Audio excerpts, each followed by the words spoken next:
સુરતના સલાબતપુરા પોલીસે બે ખંડણીખોરોની ધરપકડ કરી છે. સુરત કોંગ્રેસના લઘુમતી મોરચાના યુથ ઉપપ્રમુખ નૂર શેખ સહિત બેની ધરપકડ કરી લેવાઈ છે. પોલીસે નૂર શેખ અને સાદિક અલીની ધરપકડ કરી છે.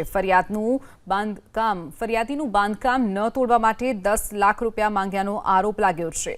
પૈસા નહીં આપો તો બાંધકામ તોડાવી નાખવાની પણ ધમકી આપવામાં આવી હતી.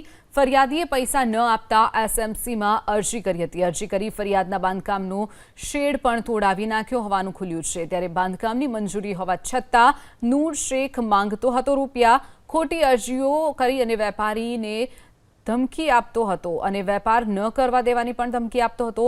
સાદિક અલી 50,000 લેતા રંગે હાથ ઝડપાઈ ચૂક્યો હતો. ત્યારે એક સહિત કુલ 3 આરોપીઓની પોલીસે ધરપકડ કરી છે અને વધુ તપાસ હાથ ધરી છે.